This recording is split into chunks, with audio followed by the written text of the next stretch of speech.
Welcome into the Blurred Wire. I just wanted to get on real quick. Today I'm going to be riding solo. It's just me today. But I wanted to get on real quick so I could talk about my theory for Knull, because we might find out in Venom: The Last Dance about his origin and if we'll see him later on. But I just wanted to put it out there before the movie officially hits theaters, which is coming in this Thursday. You can see it. I'll probably end up seeing it either this weekend or sometime on Tuesday next week. I'm very worried that they're going to ruin one of the coolest Marvel villains in No.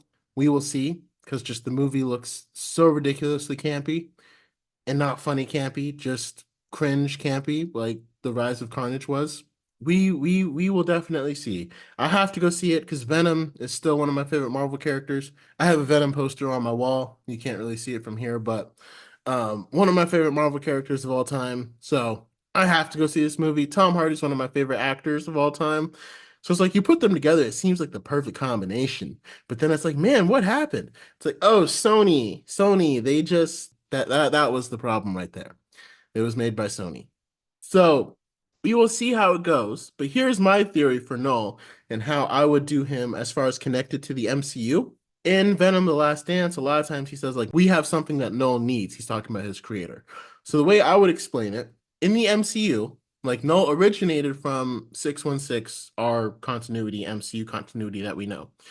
And in that continuity, Knull was just the personification of darkness. When the Celestials brought energy and matter and life to his corner of the universe, he formed a body. And because he formed a body, he became a godlike figure when the Celestials brought all that energy and matter to his dark corner of the universe.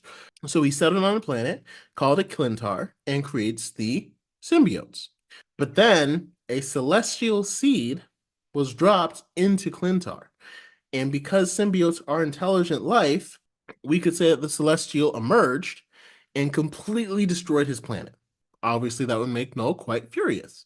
And that would explain why there aren't symbiotes in the MCU, because the Celestials emerged to the planet the same way the Eternals were trying to stop that in Eternals. Because of that, we could say that that's what that would have been Knull's origin and why he hates the Celestials.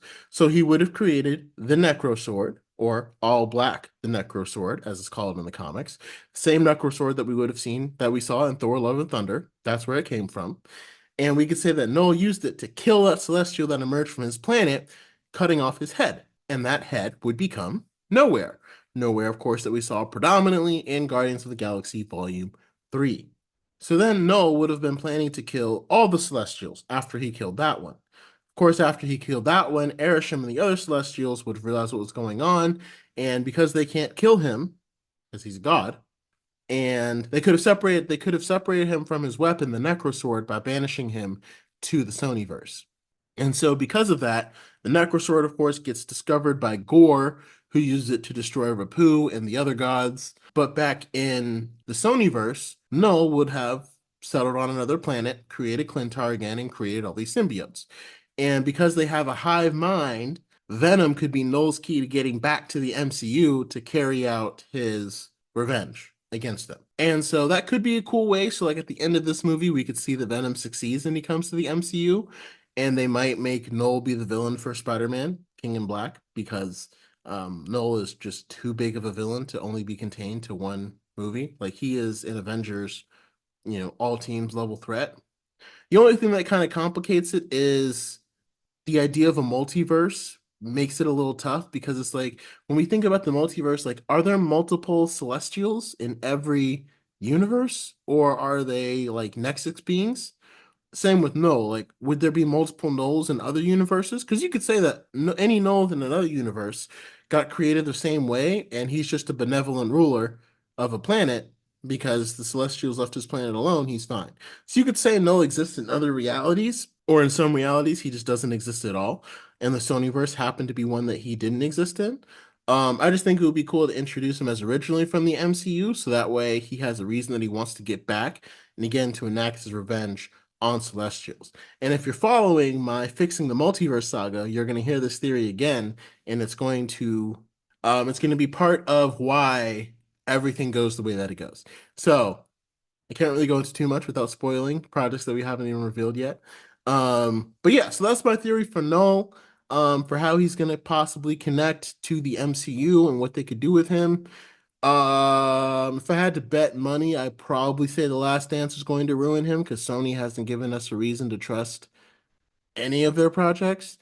The first Venom was good.